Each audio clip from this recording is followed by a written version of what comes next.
તો આ તરફ દાહોદ પોલીસે ટેકનોલોજીના આધારે આરોપીને ઝડપી પાડ્યો। ડ્રોનથી લાઈવ ફૂટેજની મદદથી ચોરીના આરોપીને પકડી પાડ્યો છે। જાલોદના વરોડ ગામમાં એક મંદિરમાં આ તસ્કરોએ ચોરી કરી હતી। ગરબાડાના માતવા ગામેથી ચોરને ઝડપી પાડ્યો। પોલીસે આરોપીને ઝડપી વધુ તપાસ હાથ ધરી છે। તો દાહોદ પોલીસે ડ્રોનથી લાઈવ ફૂટેજની મદદથી મંદિર ચોરીના આરોપીને પકડવો એ આનું ઉત્કૃષ્ટ ઉદાહરણ સામે આવ્યું છે। હેમલ અમારી સાથે જોડાઈ ગયા છે। હેમલ, કેવી પદ્ધતિ અપનાવવામાં આવી દાહોદ પોલીસ દ્વારા, કઈ રીતે આ ચોર પકડાયો? ચોક્કસ રીતે વાત કરવામાં આવે તો દાહોદ પોલીસ દિવસે ને દિવસે ઇન્ટેલિજન્સ બનતી જઈ રહ્યું તેવું જોઈ રહ્યું છે। અનેક વખત ડ્રોનની મદદથી પોલીસે અનેક એવા ચોરને ઝડપી પાડ્યા છે। થોડાક દિવસ અગાઉ પણ જાલોદની અંદર ચોર આવ્યા હતા અને એ ચોરને લાઈવ ફૂટેજ દ્વારા તેઓએ ઝડપી પાડ્યા હતા।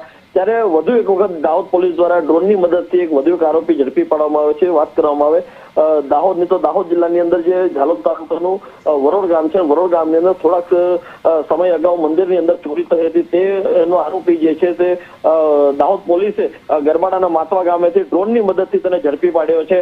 હાલ તો જે વિડીયો જે છે તે ગુજરાતના ડીજીપીએ પણ ટ્વીટ કરીને દાહોદ પોલીસને અભિનંદન આપ્યા છે।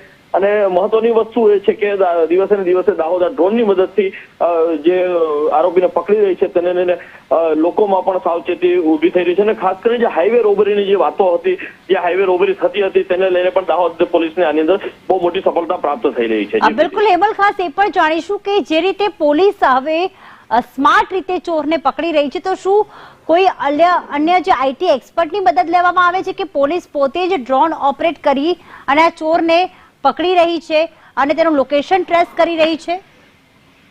ચોક્કસ રીતે આની અંદર એવું છે કે આ જે ડ્રોન છે તે પોલીસ જાતે જ ઓપરેટ કરી રહી છે। એટલે કે જ્યાં ત્યાં પોલીસને લાગે છે કે આ વિસ્તારની અંદર આરોપીઓ ઘણી વખત નાઇટ પેટ્રોલિંગની અંદર પણ જતા હોય છે, તે સમય દરમિયાન તેઓ ડ્રોનનો ઉપયોગ કરતા હોય છે અને તે દરમિયાન ડ્રોન જે છે તે અલગ અલગ કલર વાઇઝ ડિટેક્ટ કરતું હોય છે। જે આરોપી હોય તેને ડિટેક્ટ કરી લીધો। રાત્રે પોલીસને તે રીતે જ આરોપી પકડવામાં તેને ડ્રોનથી પોલીસ ઓપરેટિંગ કરીને તેને લીધે જ આરોપી પકડવામાં પોલીસને સફળતા મળી રહી છે। બિલકુલ હેમલ, દાહોદ વિસ્તાર જ્યાં ખેતરો ઘણા બધા છે, જંગલ વિસ્તાર પણ છે, જેના કારણે ત્યાં ચોર છુપાઈ જતા હોય છે, તો શું આવા વિસ્તારમાં પણ આ ટેકનોલોજીની મદદથી પોલીસ અત્યારે ચોરને પકડી રહી છે? જી, ખાસ કરીને જયારે દાહોદ જિલ્લાની વાત કરવામાં આવે તો દાહોદ જિલ્લો રાજસ્થાન અને મધ્યપ્રદેશની બોર્ડરને અડીને આવેલો વિસ્તાર છે। અને મહત્વની વસ્તુ એ છે કે આ ભાગની અંદર જે જંગલ વિસ્તાર ઘણો બધો હોય છે, એટલે ગીચતા વાળો હોય છે, જાડી ઝાકરા વાળો વિસ્તાર હોય છે, તેને લઈને પોલીસ દ્વારા ઘણી ડુંગરાળ વિસ્તારની અંદર જઈ ન શકતા હોય એટલે પોલીસ તે દિશાની અંદર ડ્રોન ઉડાડતી હોય છે।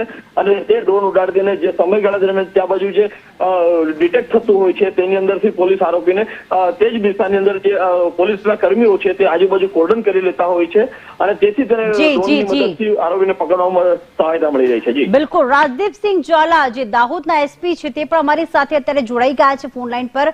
રાજદીપસિંહજી નમસ્કાર, સ્વાગત છે આપનું સંદેશ ન્યૂઝમાં। કઈ રીતે ટેકનોલોજીની મદદથી હવે ચોરોને પકડવામાં આવી રહ્યા છે, કઈ રીતે આખું ઓપરેશન પાર પાડવામાં આવ્યું આ પકડવાનું?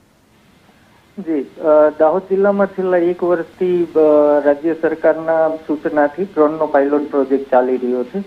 તે અન્વયે રાજસ્થાનના 3 જૈન મંદિરોમાં મોટી ચોરીઓ અને એક દાહોદ જિલ્લાના લીંબડી મંદિરની ચોરી અનડિટેક્ટ હતી, જેમાં ટેકનિકલ સોર્સથી માલુમ પડેલ કે રાજેશ લાલા નામનો ઇસમ જોડાયેલો છે અને ત્યાં માતવા ગામનો વતની છે। દાહોદ જિલ્લામાં જંગલ અને પહાડી વિસ્તાર હોવાના કારણે આરોપીઓ પોલીસને જોઈને ભાગી જતા હોય છે।